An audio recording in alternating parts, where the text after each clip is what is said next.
Welcome to Fandor, where we're happy to be celebrating 10 years of streaming independent cinema with you.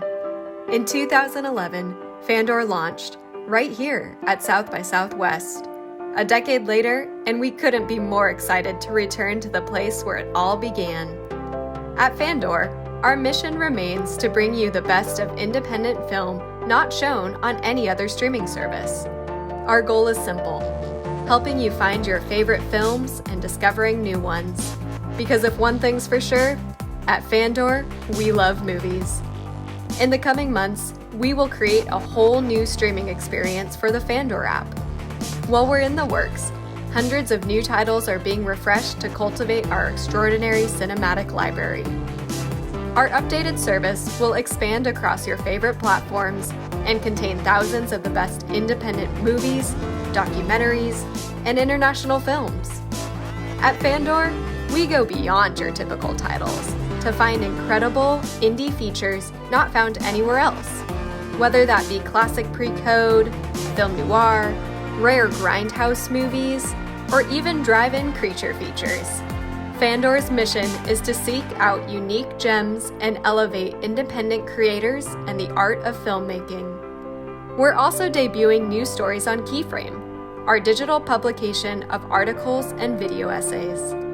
Keyframe will be built from a community of film bloggers from around the globe, curating fresh takes on film with new interviews, critiques, and reviews that will bring our fellow movie lovers to new depths of film exploration.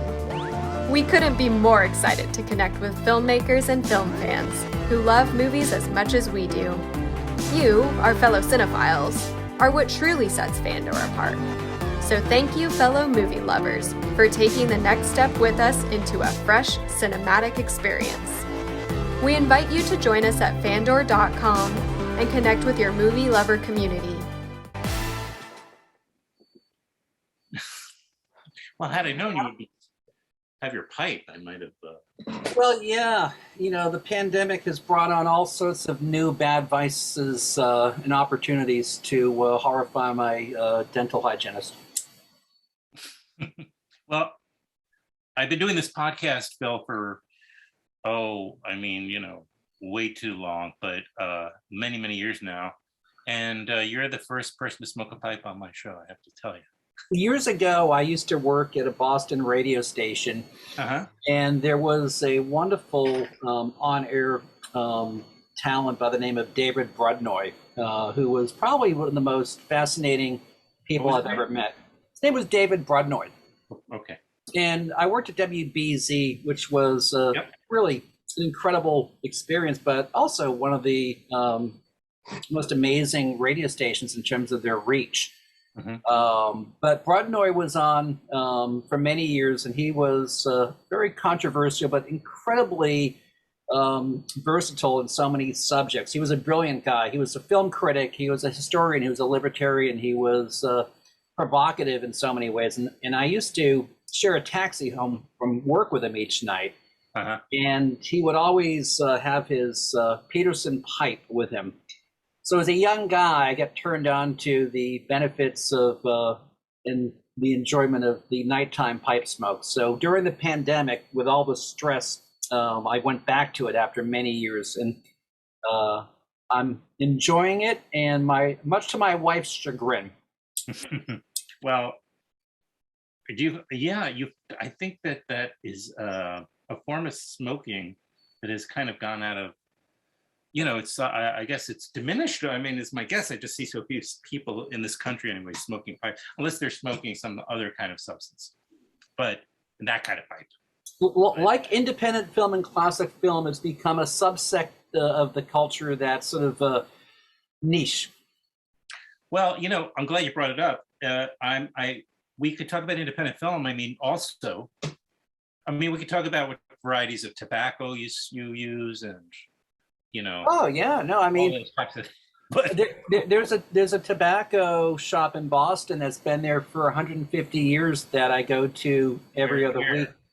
LJ Peretti, great company. What neighborhood? Back Bay. Back Bay. So is it near like Boylston? Yeah, it's right off of Boylston Street by the Oh, yeah. public commons. Sure. Yeah, I lived in Boston back in the day for 2 or 3 years. But How back? Pretty far back. Which decade? 80s. Yeah, that's when I lived there. That's not that far back. I mean, if you're young and it's Yeah. ancient history, but if you're Yeah. like us with the old guys, the 80s is yesterday.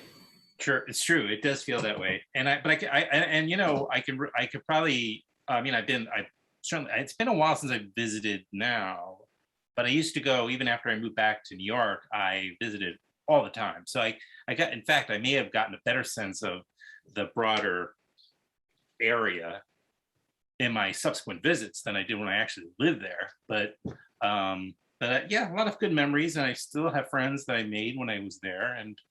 I just what was the reason? Were you a student? Were you working? Yeah. Technically, that's what I was. Now, if you want to see how many credits I earned when I was there as a student, that's another story. Oh, and also, okay. So you had fun. Yeah. I mean, I should have probably had a lot more fun. I did have fun, but yeah, it was definitely, well, I'll say this, it was a period of self-discovery, that's for sure. And it's the time where I saw Stop Making Sense. Okay, do you remember where you saw that? I'm going to say it was the Harvard Square Theater, but I could be wrong. It wasn't the Brattle. It wasn't the Orson Welles. Don't look for it. It's not there. Yeah, probably wasn't the Janus. Probably wasn't the. No, it might have been the Janus. That's right. I forgot about that. That was in the little mall, right? The little. Yeah, that was on JFK. Galleria. Right in that exactly. It was the Galleria.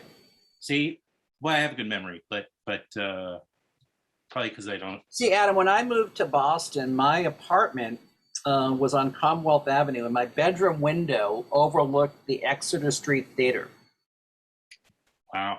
Which was a phenomenal place. That's that closed, became like a TGI Fridays, some god awful thing. But to have the marquee, which illuminated my bedroom at night, I felt like I had arrived. That was, growing up in suburban. It was show business. Kind of, it was more than that. It was kind of like a cultural explosion, because you could go see Duck Soup at midnight. You could do all these fun things that. You could see something every night of the week in Boston back then. Oh, absolutely true. I mean, and in New York, I mean, those were the heydays still of. I remember going to the Harvard screening room, and I went to see the Bukowski tapes, which was mind-blowingly amazing. So I think it was right before Barfly got made, but they did this like amazing series where they showed all of the Bukowski tapes at the Harvard screening room. And I remember thinking, like, this is so amazing, getting to see this sort of intimate documentary, which is just, a bunch of interviews with him, right? Was amazing. And at that time I was reading a lot of, books. Like I was doing a lot of going to the Trident bookstore in Newbury Street, going to the Avenue Victor Hugo, the used bookstore. Great time. Wonderful time to be alive. Yeah, I saw a lot of revival. I saw a lot of films in the Harvard Square Theater. I saw a lot of the double bills that they used to have, in every revival house. Did you get to the Coolidge Corner ever? Yeah, as a matter of fact, I lived. Thank you for reminding me. I actually lived around the corner from there for a period of my time there, right off Harvard Ave or North Harvard Ave. Right? Yeah, I guess it was technically. Would have been considered Brookline? Brookline. Thank you. Yeah. So I must have been. Is it Beacon? Yep. Okay. And so yeah, I was right there on a little street off of just about a block or two south of the Coolidge Corner Cinema. So I must have been there too. I don't really have a memory of being in that theater, but I had to have been. I mean, there were so many. There were so many, and again, 7 nights a week. You Great could time. see First Run, Art House, Revival. 7 nights a week. You could go see live music. Oh, and then also, it's not there anymore, from what I understand. Speaking of which, right behind Commonwealth Avenue by BU. Oh, Play It Again, Sam's. No, there was a multiplex there of indie films, and I had the greatest experience of my life there. I brought. Oh, you're talking about was that the Cherie? No, what the heck did they call Cinema? Was it Cinema 57? No, it's gonna bother me. It was right. It was like parallel to Commonwealth, one block back, maybe two, and there was a multiplex indie house there. I hope somebody call in. Unfortunately, it's not live. So nobody can do that. Oh, but I know. That's where I walked into. I meant to go into Alan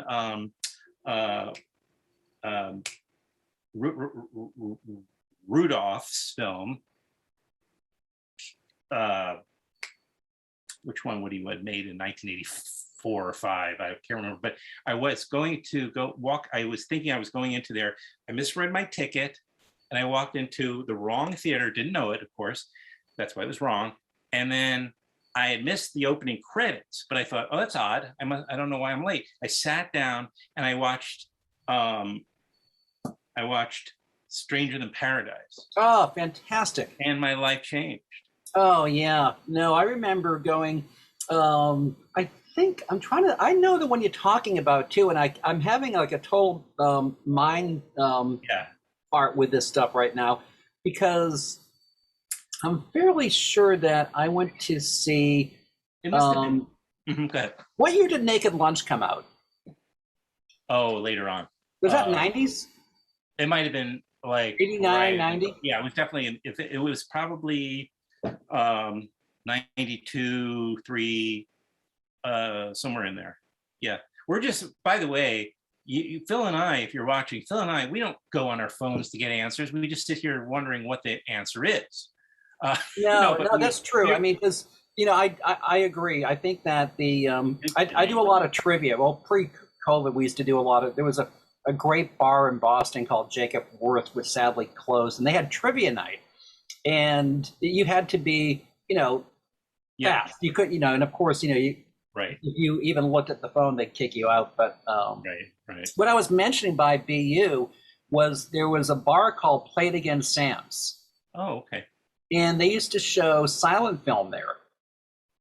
That makes sense. It was again in Boston in the 80s. You had 12, 13 different venues to see everything, and then you had music venues, you had comedy clubs, everything.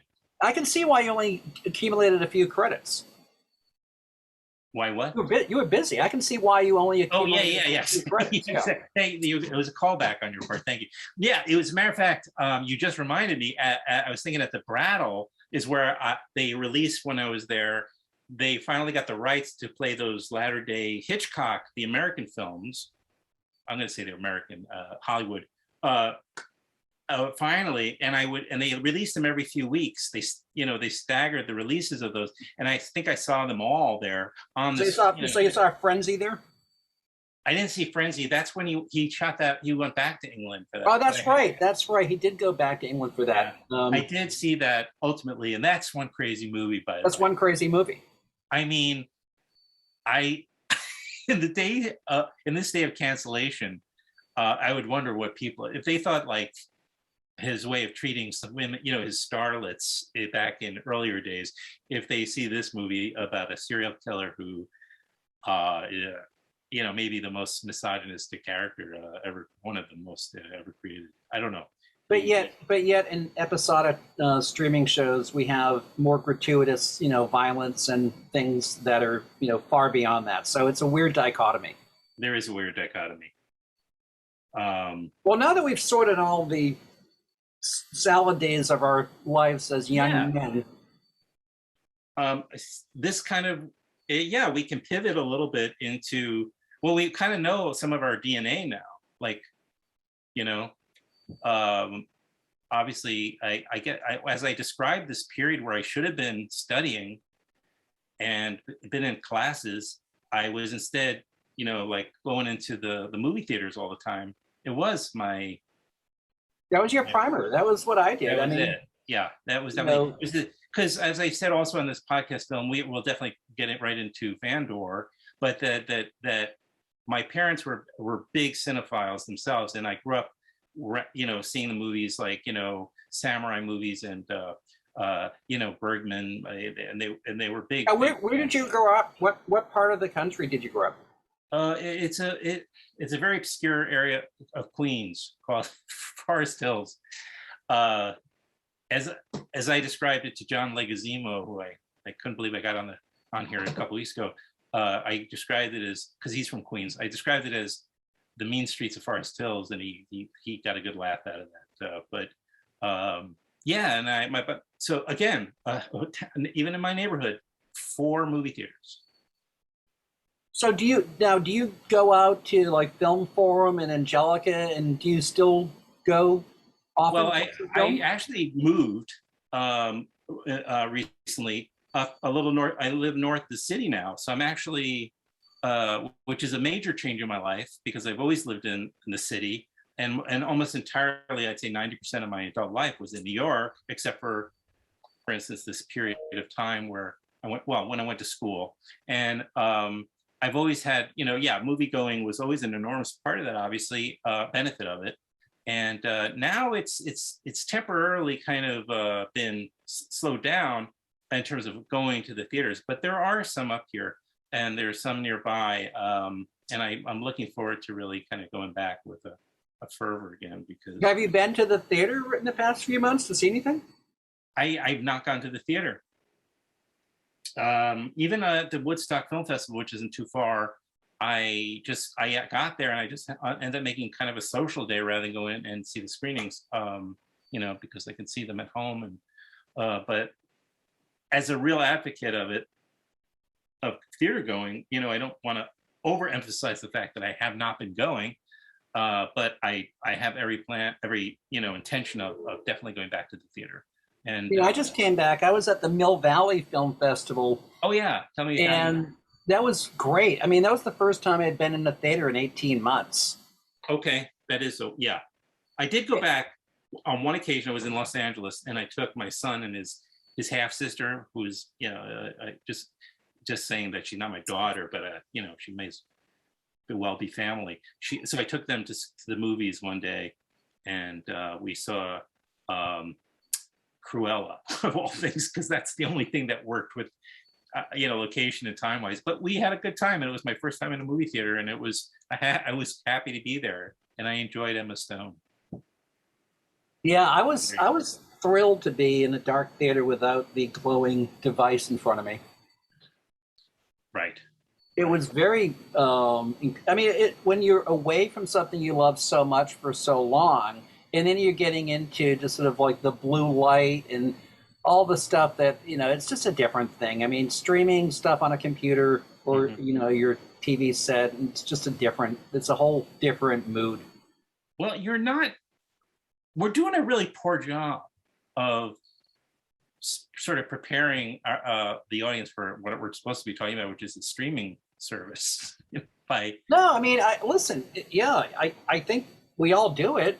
We all, thank God. There's always going to be even in the film festivals, almost all of the programmers and executive directors, artistic directors I've talked to have said that the hybrid is not going away, even if COVID does.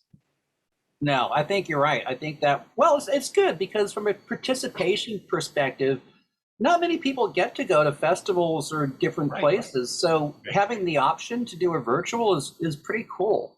Especially if you're a niche, opens it up. Especially if you're a niche festival. And Definitely. I had on David Hatkoff from the New Fest, for instance, which is going on, might be ending shortly, but it's still going on. And it was for him. He made a point. He goes, there are people in many even cities don't have LGBTQ festivals, and so for them, especially, this is like a real gift, to be able to have access to such a thing, whereas they may not be able to travel to New York to do that, It's a different thing altogether. The experience, the participation perspective, the community, there's no replacement. We're thankful for technology, but we all want to get into a dark theater on a big screen and have that experience again soon. Well, it's a delight to have this conversation. I'm always grateful to have these types of conversations when they just organically do happen, and because it's important. Yeah, I think it's. Well, we all love it. I mean, we're all kind of, cut from that cloth, right? So, we'd probably be hanging out in similar venues, seeing similar films, and Right. talking about them afterwards, or talking about them in person. But now with the virtual, the online community and things like that, it's a different proposition, altogether. But it's still great. I mean, we're thankful for having the streaming platform option, especially with what's happened with all the consolidation, right? We lost Filmstruck, AT&T shut that down, and Snag Film, that went the way of the horse and buggy. So the industry, sent a huge negative message to everyone, saying that we don't see the value in certain things. And when you have programmers who are just data people, it's challenging. I mean, it's weird too that you have people looking at algorithms and data to make judgment calls on the type of films that get curated and screened on the online services, and they're chasing the same stuff. So having a niche, platform and an alternative is great, especially for people like us. So it's been a nice experience so far. And Fandor has been around for a long time, and it started out as one of the first ones 10 years ago. There wasn't anything like it, and they did cool things with contextualizing editorial, with film discovery, with video essays. So preserving that and being able to kind of put good energy back to going into that sect of the industry is kind of needed. You don't get the same experience from your mainstream top 40 streaming services, right? Yeah, no, I thought they were very innovative. They were really trying introducing a lot of different ways of supporting the independent film community, the independent film audience. And do you feel like that the market has changed since then? I think people's attention span certainly has changed. I don't think people read as much. I don't think that there's as much critical thinking today. We kind of live in a TikTok culture where everything sort of fits and starts, and what people refer to as creative media versus a film, or when people use the word content to sort of substitute someone's life work or someone's creative endeavor, and it gets marginalized, and then it gets grouped into algorithms and things like that, and we're chasing kind of social media campaigns. I think you lose a lot. I think, like when you went to see Stranger Than Paradise, if you were to think 30 years, 35 years ahead, losing the Village Voice, losing the Boston Phoenix, having the ability to get a program from a film art house or repertory theater that had a lot of good information in it, and you'd look forward to certain things. That experiential side of it is really, unless you go looking for it, it doesn't exist. That's why we really wanted to preserve Fandor and also preserve Keyframe, so we could nerd out more. Yeah. I kind of am a believer in just a really strong brand, like something that people get really quick, like what they're trying, where they're coming from, like what the vibe is of that. Is it serious? Is it fun? Does it take itself seriously? Is it trying to entertain or educate? All these things can be, I think, communicated through a branding of the company. What do you feel like is behind Fandor? What is it trying to communicate to somebody who maybe doesn't know what Fandor is, or hasn't experienced Fandor? It's the alternative. So if you love top 40 radio and you love, the mainstream titles that are on your mainstream platforms, Fandor is probably not for you. It's sort of left of the dial tastemaker. Mm-hmm. If you're into alternative films that would never be shown on your mainstream services, and genre films, we have shelves. So you brought up LGBTQ. I mean, we have an entire shelf of LGBTQ films. We have experimental films.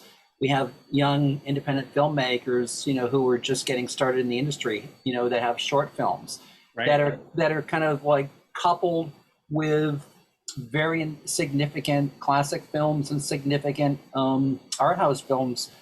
And it's a community. And I think just like, you and I talking about growing up in Boston as kids, I don't think your average sort of family for a night out for a movie would necessarily go see Stranger Than Paradise. Probably true. And I don't think it's down by law either. Right, down. I think maybe it was down by. But what I get from the way you talked about Fandor or the Fandor subscriber or what have you was also an experience that has largely become obsolete, which is walking into a neighborhood video store, independent video store, one that was curated, and like I think you had Kim's, right? You had Kim's Video in New York, right? So yeah, exactly, like a independent that was run by. Oh yeah, well, Newbury Comics, they're a chain, believe it or not. They're one of the oldest independent chains out there. But no, the independent store that is run by someone that is incredibly mindful of sort of what they like. And it's almost like I equate it to going to a record store. So if you went to like Bleecker Bob's or other music in New York, you were probably not listening to, top 40 radio. You had a certain sort of genre or many genres that were left of center. In the same analogy that you talk about with video store, kind of curation, that's where you had everything from a samurai film to a noir title with something edgy and foreign, and you took chances because you trusted the people that work there. Well, yes, exactly where I was going next. Where you have a Fandor, you may not have a specific person, but you do have people there who are trying to create that environment on the service where, people are really with care and thoughtfulness are, getting those particular movies that you may not even know about, but that once you have a relationship with the service, you'll trust that, almost anything's worth, watching. Almost. Just about. By the way, Nickelodeon is the name of the theater. Oh, yes. Oh, thank you for remembering that. The Nickelodeon. And they did have the multiplex, and it was right by Warren Towers at BU. Oh, right. I didn't know the name of the towers, but I remember going there so many times. I must have gone to the movies multiple times a week during that. But it was the heyday. My God, the '80s in terms of just I don't know if it's all independent cinema, but I guess it was. And the distribution of independent cinema was just exploding. The foreign films that we get, and especially the British films, and there was just so much amazing. Well, I mean, what it was is that you had, if you have a college town like Boston, yeah, and you also had a lot of cultural. When did it become a college town? Okay, I'm sorry. Yesterday. Easy. You had a cultural change every year, so you had newbies that were always going to get the rite of passage. So that's where, if you were a programmer, you could introduce a whole new student body to, certain films on an annual basis. You could show Night of the Hunter every year. Mm-hmm. Right. Yeah. It was an amazing time again. Amazing time. Not to beat a dead horse, but anyway, that did come into my head without having to cheat. So I was excited to share that with you. So Fandor, Cinedigm has acquired many films over the years, many titles, and it is essentially feeding Fandor. Is that what's happening? Other than Not really, not really. So Fandor had an existing portfolio for a very long time. They spent a tremendous amount of years of curation, creating all these different shelves and curation of so many different films from all over, right? And so when Cinedigm purchased Fandor in January, we had 6 or 7 months of me personally reaching out to distributors and filmmakers and trying to explain what had happened, because Fandor went dark for several years, and right. It was kind of a really crummy period if you were a filmmaker, because you were just wondering what was going on with your work, right? And we had to do some damage control where you couldn't just come in and say, oh, a media company purchased Fandor and we're going to reboot it. You couldn't do it that way, because there was the goodwill, the legacy, and all the things that Fandor had done so well early on, and then all of the mess that was sort of left there when it was sort of discontinued and put into a dormant state.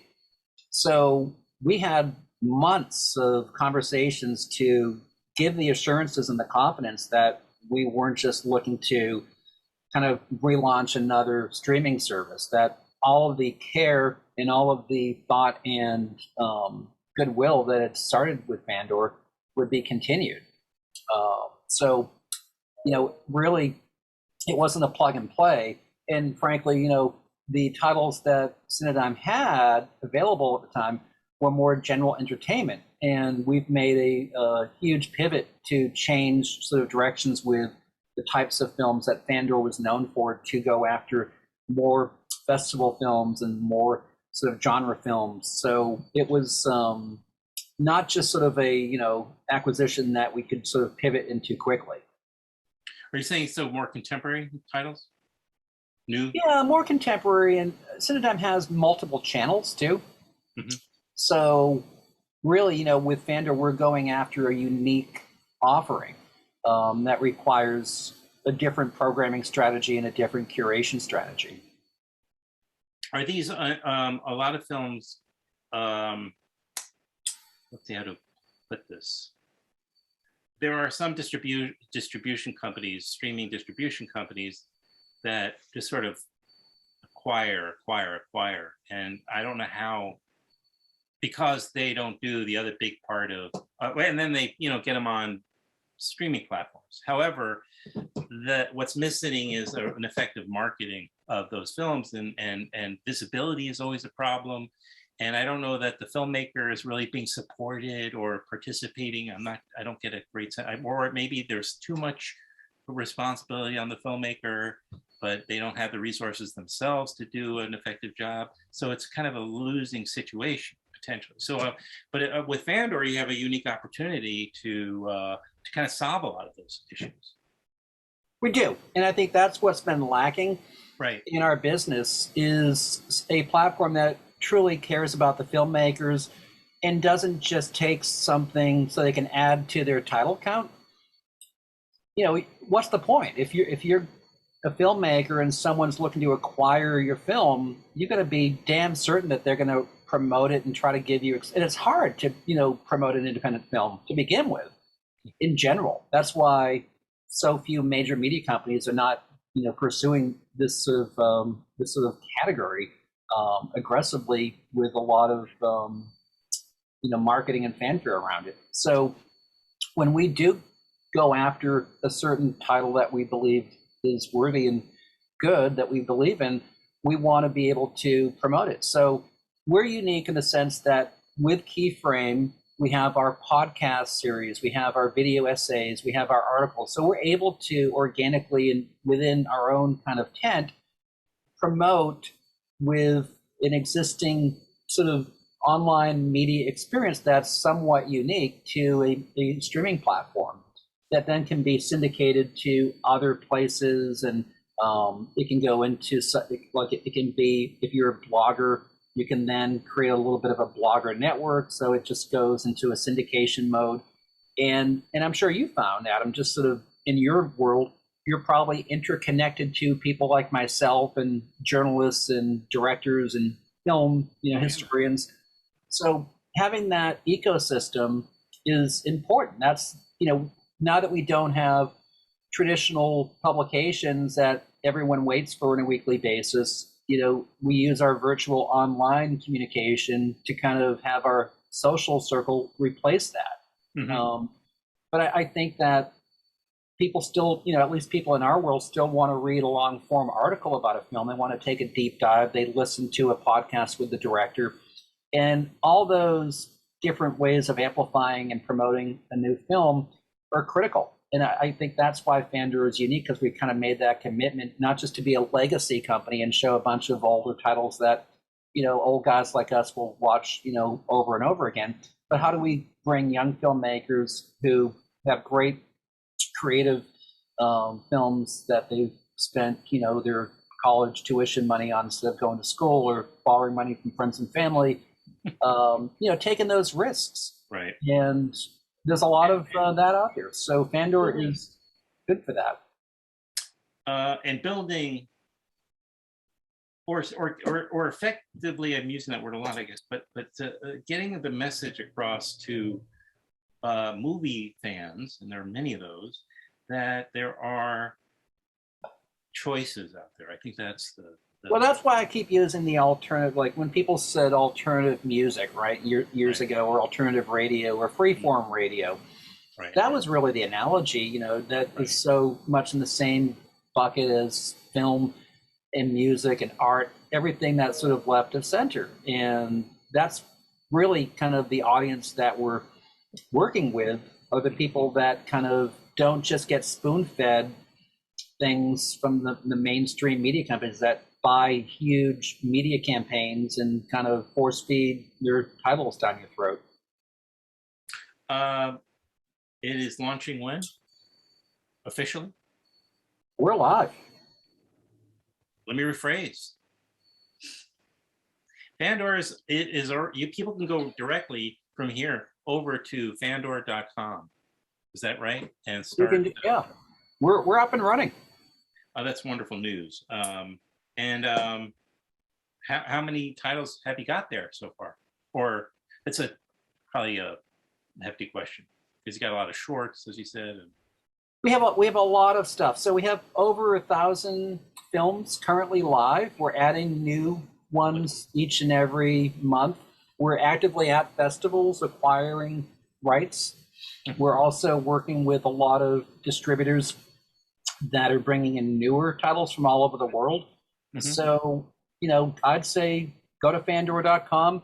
And the good thing is you have the ability to watch without subscribing. So we have a certain amount of titles that are there with advertising. So if someone doesn't want to go through the paywall right away and just get a sort of a flavor and a sampling, you can do that. And then if you like it, $4.99 a month, pretty much like maybe even less than a cup of Starbucks coffee, you get a whole world of cinema for the cinephile. And if I'm a filmmaker and this sounds groovy to me, and is there a way I could connect with Fandor? Maybe I've got a body of work and I just haven't found the right distribution for it, the right fit, but maybe this is my audience. We get submissions every day from all over the world. It's astonishing how many people know about us and have interest in submitting their films to us. Well, I think Fandor 1.0 did do a good job of reaching filmmakers. We'll continue to reach them. We're actively going to festivals. We're actually building an online submission portal at the end of the year. So if you're a young independent filmmaker and you'd like to submit your film to us, you can just fill out a form and send us all the information, upload a screener, and then within a week we'll get back to you and we'll have a whole different way to communicate to submit your films without having to go through the arduous process of having a sales agent, take you around and take a commission and rip you off and do all the things that happen, 9 times out of 10 to a young filmmaker. And you'll discover Keyframe as well, which is as you said, the online newsletter slash podcast. The podcasts, the video essays, totally immersive. So imagine if you were to take the film section of the Village Voice and sort of put it into a virtual environment that was immersive. We add to it every week. There's new articles, new podcasts, new video essays. Take a deep dive, Adam. Take a deep dive this weekend. So much for my weekend. Thanks so much, Bill, for that. Had all sorts of plans. Damn it. Well, thank you very much. I feel My like pleasure. My pleasure. It's great to meet you. Actually, same here. Delightful to meet you. I don't know how we haven't connected earlier, but I'm glad for the opportunity today. And it's, yeah, we're going on an hour, which is one of the quickest hours I've spent doing this, I have to say. It's delightful. We'll have to have part 2 sometime. We can follow up on all the stuff we did the next decade. That's right. The 90s were great. Absolutely. 90s were great. I didn't like the 90s. I didn't like the 90s at the time, but looking back at it, I like the 90s. Yeah, I agree.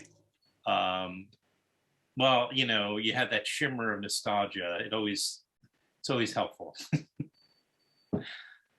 All right. Well, have a great weekend. It was great meeting. We definitely will do a part 2. I look forward to it. Great. Thanks so much. I appreciate you reaching out to us. You're welcome. My pleasure.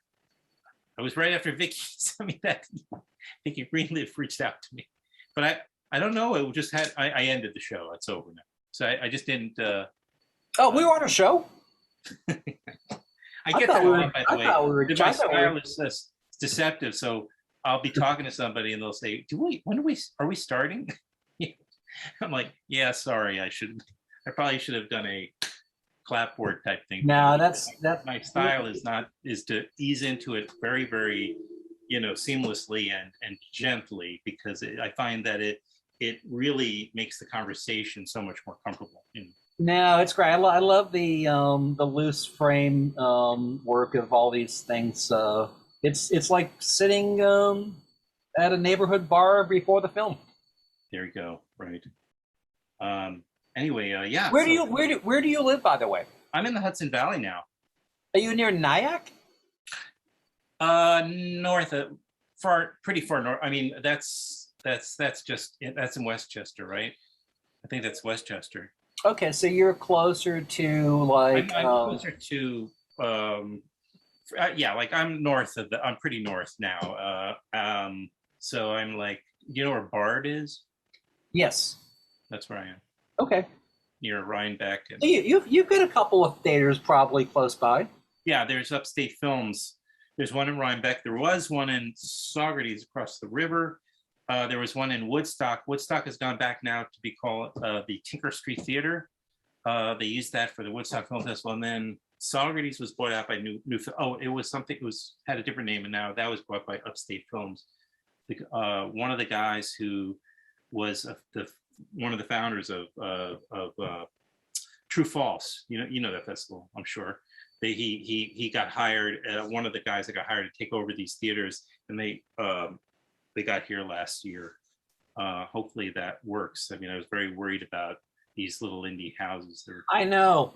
We thankfully the Coolidge Corner was saved by the community. Thank goodness. And Brattle, I think as long as people, are willing to donate and keep them afloat, they'll be all right. But everyone's been impacted by this. Sure.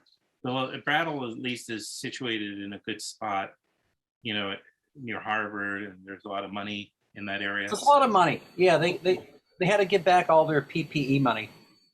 Oh, really? Yeah, screw them. They asked for like COVID relief money, and Harvard? They're getting all these endowments. I'm like, give it to the little guys. Harvard doesn't need the money. Oh, I thought, yeah, I did. For a second, I thought Brattle. No, that can't be. No, the university. Yeah, the university. That's ridiculous. Yeah, they had their hands. They were like one of the first ones to have their hands out. Well, I didn't say this over before during the show, but I had a relationship with Fandor. I partnered with them years ago. What did you do? Yeah, I did like a monthly podcast for them, where I would, bring on some of the film, I guess a filmmaker, or I have to look back, but I did a bunch of shows, and they would put them on Fandor. Well, we pitch us on some ideas. We're open to anything that's good, with good people. Yeah, no, I got to figure. I was trying to figure a way to kind of make it. Become a contributor to Keyframe. I'd love to have you on. Thank you. I just gotta. You mean as a writer? Whatever I'll introduce you to our editorial manager, and I'll let you talk to Don Stratley, who's the head of the Keyframe initiative. Oh, that's great, Don Stratley. Yep. And who's the editorial?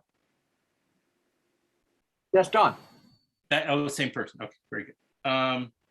Yeah, so we brought back previous people from Fandor that we met that we liked that seemed to still want to get involved with it. Well, that was a big part of why I was so, I had a really good relationships there. I